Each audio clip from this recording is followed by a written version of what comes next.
siguro mo mas maigi one of these days we can visit the plant, no, and then we will really show to our viewing public how we follow the strict compliance of the BFAD requirements. Yeah, sure.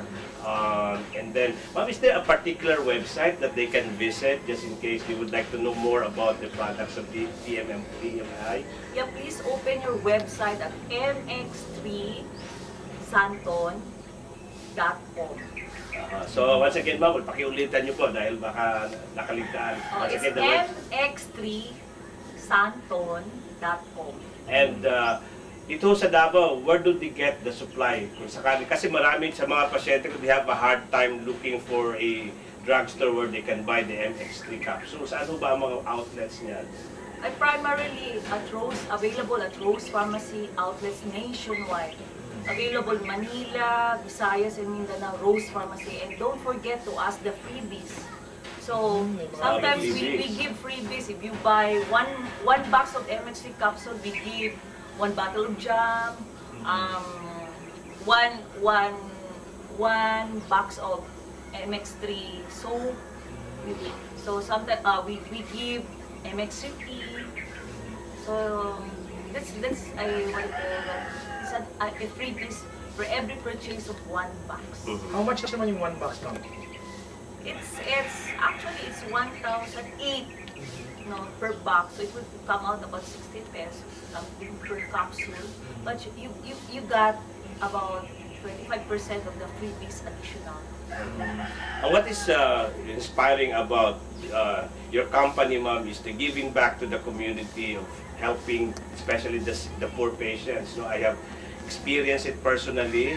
Nung lumapit kami sa inyo, yung mga pasyente namin na-mention kanina, talagang di cannot afford, no, to buy MX3. So, and then yun na nga, but nakakatuwa dahil as of our first meeting, you committed also giving free supplies of MX3 to indigent patients. So, since yung Beautiful Heart Foundation is into giving free clinics and treating poor patients for free, no, if there is a need for our patients to have MX3, we are assured that the company will give a free supply to these patients.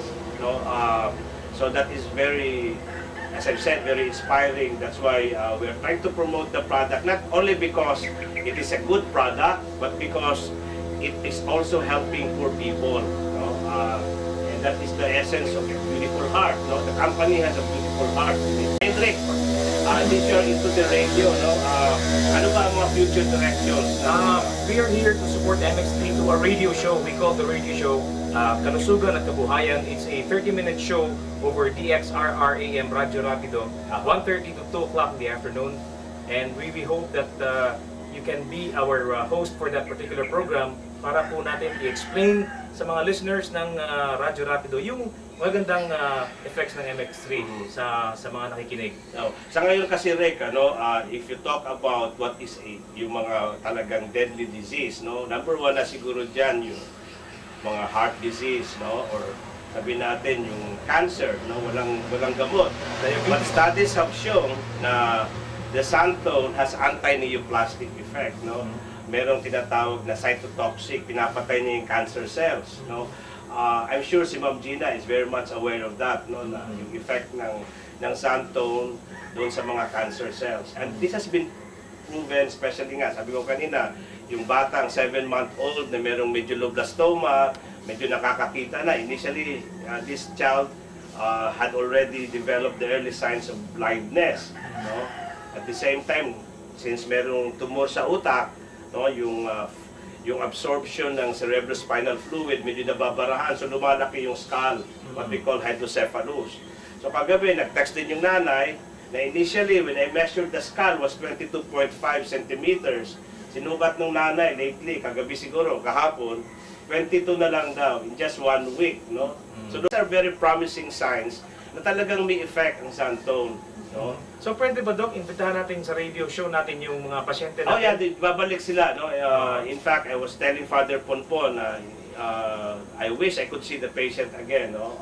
In the next few days para makita ng audience yung before and after, no? Kasi napakita naman natin in our previous shows, no? Yung all these patients nakita na sa television. Ngayon, that was before we gave MX3 in addition to other medicines, no, yung dapat na ibigay. But what is very important to emphasize to our audience na in any approach to a medical illness, we should combine both the Western medicine at the same time our Eastern or our alternative medicine. No? Dahil hindi naman lahat ng sakit nasasagot talaga ng Western medicine, especially cancer, especially mga heart disease, no? Or sabihin natin diabetes. Walang cure halos. No? Yung mga binibigay for diabetes is pinapababa lang nila yung blood sugar, but without those drugs, tataas ulit.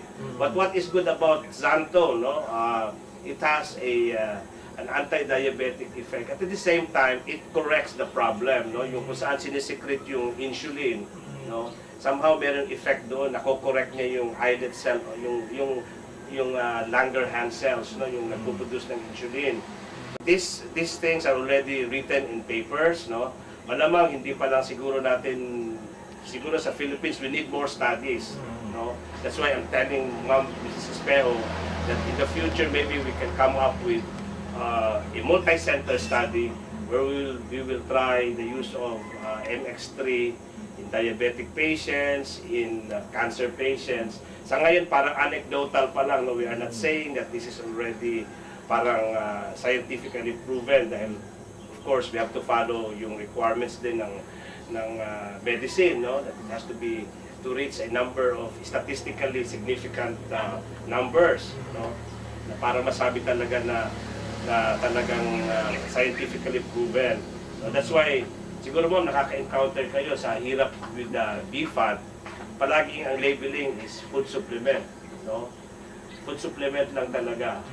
The reason behind there is because para masabing medicine, it has to pass the statistical significance test. No? Pangalawa, it should be repeated. Pangatlo siguro, yung formulation should be exact. Ano bang formulation natin so far with MX3? How do we have special dosage for special diseases? Actually, with the cancer patient, it should have a higher dosage than let's say diabetes. So it depends on the stage of cancer. First stage, second stage, nasa fourth stage. So it needs a higher dose. Yeah, like yung sinabi ko sa inyo na parang may cancer in the neck area. I started her with 2 capsules like every 4 hours, no? So in other words, nakaka-consume siya at least mga 10 in a day. So maybe that's a good start for cancer patients. Now for diabetic patients, maybe a good 6 capsules a day. It depends on the level also of the blood sugar. Pero yun nga, i-emphasize natin sa audience natin that do not stop, no, abruptly, yung bigla ang itigil yung kanilang mga gamot sa diabetics, yung pampababa ng blood sugar. For the meantime, they have to maintain that. And ganun din sa mga blood pressure pills, huwag nilang itigil bigla, no. Your doctor should know better kung kailan iti-taper yung dose. No? By the time na medyo mababa na, pwede nang i-shift into pure alternative medicine like MX3. No? Because medyo it takes a while before ma-repair yung pancreas in the case of diabetes, or let's say sa blood pressure naman, yung mga high blood, no? It takes a while before ma-normalize yung blood pressure. So it's not advisable for patients to abruptly stop the prescribed medicines for their illness. No? It might be good to think of it as a supplement for now, no? Parang food supplement. Pero later on, I'm very sure, without those prescribed medicines, with MX3 alone, no?